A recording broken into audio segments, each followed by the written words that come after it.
Hello mga kababayan, si Dante Maravillas. Kape muna tayo, mga kababayan. Sarap. Tapos tinapay. Pandikoko. Ito, pandikoko. Kabayan.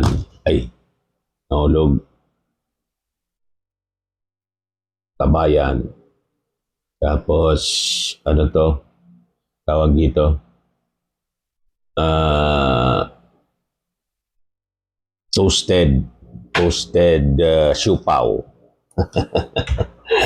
Ngayon, pag-usapan natin yung mga mainit na balita ngayon. Yung mga kakampi ni Sara, mga defenders ni Sara, tulad ni Amy Marcos, mga kababayan, kung ano-anong mga sinasabing palusot. Case yung mga kababayan, nasa gitna tayo ng krisis. Tapos ang inuuna yung impeachment kay Sara Duterte. Yan, sabi ni Amy Marcos, may namumuong digmaan, 140 per litro ang diesel. Hindi namamasada ang mga tsuper. Ang inaatupag nyo ay impeachment at pamumulitika. Huwag kami, Amy Marcos. Walang ganon. Nakafocus ang bawat sangay ng gobyerno sa kanya-kanyang problema na kinakaharap ng ating bansa. At yung Justice Panel, may sariling mandato yon, mga kababayan. At saka, sabi nga natin mga kababayan, hindi ko mo may krisis. Palulusutin natin yung mga kalokohan ni Sara Duterte. Naghanap lang kayo ng palusot. Yan banat ni Senator Amy. Nagpasa rin si Senator Amy Marcos sa mga inaatupag umano ang impeachment at pamumulitika sa gitna ng kinakaharap na problema ng bansa gaya ng patuloy na pagtaas ng presyo ng produktong petrolyo. Nasaan ang kaluluwa ninyo para magsilbi sa bayan? Binulag na kayo ng pagiganti at kasakiman sa kapangyarihan saad ng senadora. Pero Senator Amy, wala kang sinasabi sa pahayag ni Sara Duterte na pag nanalo siya sa 2028, yun kung makakandidato pa siya, aabulin niya yung mga kalaban niya sa politika. So kay Sara Duterte, okay yun. Okay sa inyo. Pero sa ating mga congressmen na may mandato na panagutin ang mga nagkasala sa bayan, pamumulitika ang sinasabi ninyo.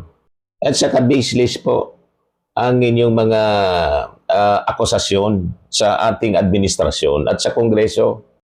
Hindi pinapabayaan ang mga problema ng ating bansa. And in fact, yung excise tax nga, for signature na ng ating Pangulong Bongbong Marcos.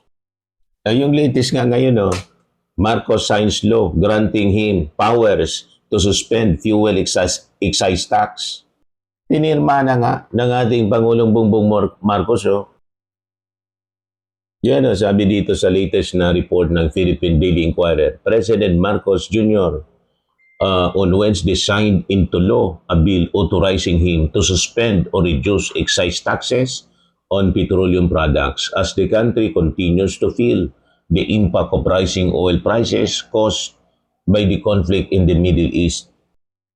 Republic Act number 12316 states that the sitting president, upon the recommendation of the Development Budget Coordination Committee, DBCC, and in coordination with the Secretary of Energy, may suspend or reduce excise taxes on fuel if the average Dubai crude oil price reaches or exceeds $80 per barrel for 1 month.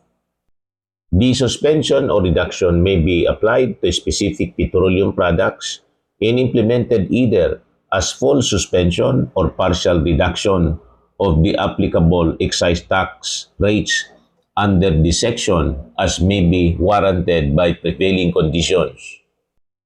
The law further states that any suspension or reduction shall be effective for more than 3 months with a total duration of all extensions not exceeding 1 year. Moreover, excise taxes on fuel products will automatically revert to normal rates without further legislative or executive action when oil prices fall below $80 per barrel or when 3-month period ends. So ano pa yung reklamo ninyo? Nagawa ng Congress ang pagpasa, mga kababayan, ng batas. At ito na nga, mga kababayan, napirmahan na pala kahapon ng ating Pangulong Bongbong Marcos. So walang nililiglit na trabaho. Saka itong excise tax pala, ang pasimono nito, si Digong. Yan the Duterte administration passed major excise tax reforms through the Tax Reform for Acceleration or TRAIN law in 2017. Effective January 2018, it increased excise taxes on petroleum, automobiles, sugar, sweetened beverages, and tobacco products. Sa petroleum products, increased taxes on fuel products, implemented in tranches. Yan key excise tax changes during the administration 2016 to 2022. Yung barkada mo pala yung salarin, si Tatay Digong mo. Tahimik ka na ang salarin nitong excise tax, yung kaibigan mo, yung tatay ng kaibigan mo. Yan ang problema. Pagsangkot yung kaibigan mong si Digong, tahimik lang si Amy Marcos, mga kababayan, at banat ng banat sa kanyang kapatid. Yung kapatid niya na naghanap ng solusyon sa mga problema at hindi nagpapabaya, at yung Kongreso na immediately umakto, yun naman po pinapabayaan. Mga kababayan, ninineglect yung kanilang obligasyon dito sa krisis na nangyayari. Pinasagan. Na, di ba? In other legislation na kailangan, basahin ko po sa inyo. Ayan mismo yung sabi ni Jinky Luistro, mga kababayan. Kahit may impeachment, tuloy ang serbisyo. House delivers amid hearing as Sara skips day 1. Even as it formally opened impeachment proceedings against Vice President Sara Duterte, the House of Representatives underscored on Wednesday that governance continues uninterrupted, directly countering claims that the process detracts from addressing the urgent needs of Filipinos. House Committee on Justice Chairperson Representative Jerby Luistro made this point unequivocally at the outset of the hearing, stressing that the institutions remains fully engaged in its legislative mandate despite the demands of impeachment. Baseless po yung mga sinasabi nilang palusot na sinasabi ni Amy Marcos at mga DDS influencers. Inaato pag-impeachment, inaato pag-politika, pinapabayaan, nililiglik yung dapat na trabaho. Anong nililiglik? Walang nililiglik, mga kababayan. Si Sara ang nag-neglect ng kanyang trabaho. Hindi lang nag-neglect ng trabaho. Naglunok pa ng pundo. At gumawa pa ng kung ano-anong katarantaduhan, nagbanta pa sa ating Pangulo. Alangan man palampasin yun, mga kababayan. Sabi ni Luistro, ang ating serbisyo publiko ay hindi napuputol, hindi tumitigil kahit sa gitna ng pinakang mabigat na tungkulin. The statement comes amid criticism from Duterte, who suggested that the House should prioritize economic concerns, including rising prices and global instability over impeachment proceedings. Far from being sidelined, sabi po ni Jinky Luistro, She outlined a series of concrete actions taken by the House in recent weeks demonstrating that legislative work has continued at full pace even as impeachment proceedings began. Among the key measures sa advance, ito po, basahin ko sa inyo. Number one, yung fuel price relief measures. Ano siya? Yung passage ng bill authorizing the suspension or reduction of excise taxes. Ito na nga pinirmahan. Mga kababayan ng ating Pangulo, kahapon mismo, iyan na excise tax pala. Ang salarin niyan, ang batas na yan, ang brain, si Digong.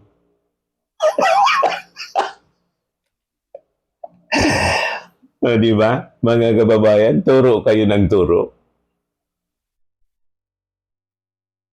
Si Digong pala ang salarin niya. Reduction of excise taxes on fuel to cushion the impact of rising oil prices. We have acted to ease the burden of rising fuel costs. Sabi po ni Luis Tro, gusto lang ninyong magpaluso. Ginagawa ninyong rason para maiwasan ni Sara Duterte yung accountability, yung pananagutan. Pangalawa, inflation in cost of living interventions. Ongoing legislative work targeting inflation, food security, and social services directly addressing the pressures faced by ordinary families, Filipino families. We also continue to work on measures that address inflation, food security, and social services, sabi po ni Luis Tro. Pangatlo, abolition of the travel tax. Yeah, ang author nitong abolition ng travel tax, si Majority Leader Sandro Marcos, mga kababayan, anak ng ating Pangulo. Approval of a measure removing the travel tax aimed at reducing costs and improving mobility. Digital governance reforms. Pang-apat, advancement of legislation to institutionalize digital payments in government transactions, improving efficiency and accessibility of public services. Number 5, public service efficiency reforms. Continued push for reforms to make government services more accessible and responsive. You see, tutok na tutok po. Ang tanong natin, kumusta naman yung Senado? Kumusta kayo, Amy Marcos? Ano yung resolution nga ninyo? Poro kay Digong.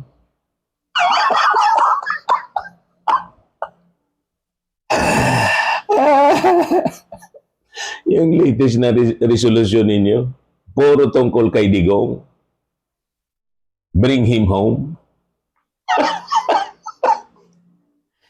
Walang paginabang yung ating mga mamamayang Pilipino. Ito, grabe pakinabang.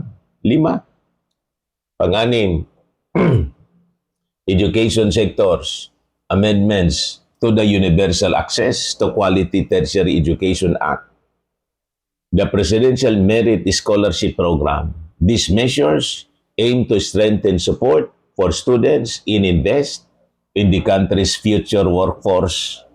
Basag na basagan niya, Mr. Marabilia, si Amy Marcos at mga DDS. Puro man lang sila fake news, mga kababayan, propaganda. Di ba? Ang totoong nagsiservisyo, ang totoong nagtatrabaho po, ang ating gobyerno at yung suporta mula sa Congress supporting the President. Ito mismo yung mga ebidensya. Hindi ito basta kwento-kwento. It is on records, mga kababayan. Number 7, anti-political dynasty bill. Laman ito ng mga balita.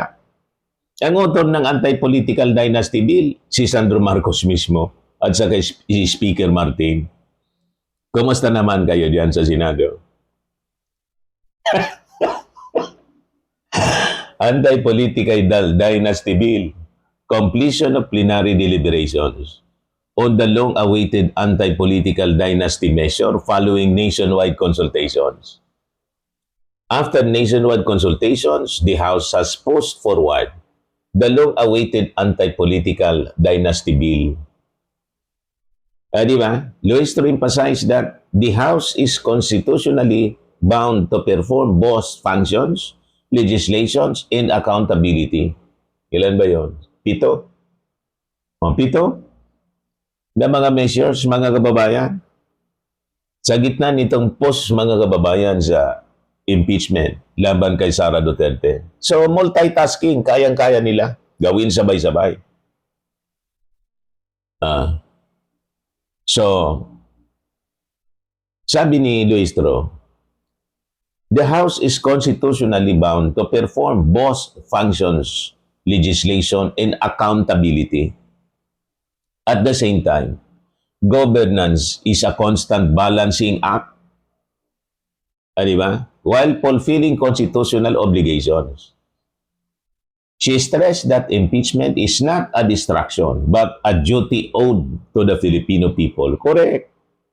Kayo, may duty kayo kay Digong. Puro personal ni Digong at saka ni Sara Duterte ang ipinaglalaban ninyo. Kumusta naman ang pakinabang ng pinaglalaban ninyo? Si Sara at saka si Digong. Mas marami pa yung perwisyo kaysa sa serbisyo.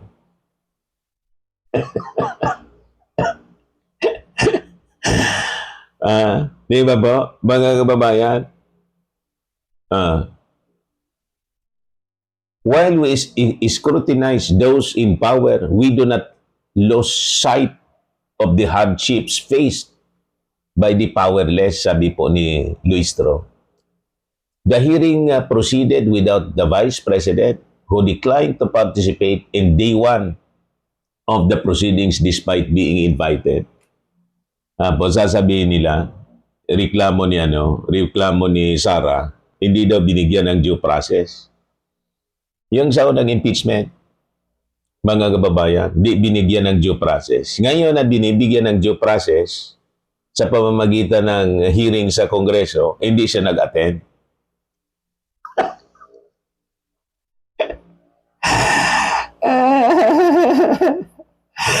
Di ba? Mga kababayan, may hearing para bigyan siya ng due process. Kaya sabi ni Jinky Luistro, this is anya tantamount based sa naging pahayag noon ni Justice Tiham. This is tantamount to violation of culpable violation of the Constitution. So until today, may ginagawang violation of the Constitution si Sara Duterte. Tuloy-tuloy ang kanyang in disrespect of our institutions ng Congress, mga kababayan. You see? So, Luistro made clear that the process will not be delayed regardless of the participation of the Vice President. This committee will proceed, sabi po niya. The House leadership position as reflected in Luistro's remarks directly challenges the framing that impeachment detracts from governance. Yun ang pinapalabas nilang narrative, mga kababayan, para siraan nila yung impeachment trial na ginagawa. Pinapalabas nila, neglect, walang paki sa mga pressing problems ng ating bansa, ng ating mga mamamayang Pilipino yung Congress. Inaato pag politika yung impeachment. Hindi po yun totoo. Instead, the message is clear, sabi po niya. The House is legislating, responding to economic pressures, and pursuing reforms while simultaneously fulfilling its constitutional duty to hold officials accountable. Yan ang totoong responsible officials. At mga masisipag sila, mga kababayan. Di ba? As Luistro framed it, hindi pag-iwas kundi pagharap. Hindi katahimikan kundi pananagutan. Luistro closed by framing the moment not as a political contest but as an institutional test. This is a test, sabi po niya, of judgment, of conscience, and of courage. With impeachment proceedings underway and legislative work continuing in parallel, the House appears intent on proving that accountability and governance are not competing priorities but inseparable duties. Hindi sila neglectful sa kanilang mga duties. And in fact, tingnan ninyo yung kanilang mga legislations. As compared sa mga legislations ng Senado, ng bukang bibig ng kampo ng mga Duterte sa Senate, yung mga Duterte senators, lahat ng mga nasa bibig nila, si Digong lang palagi at si Sara. Kayo ang puro politika. Tama?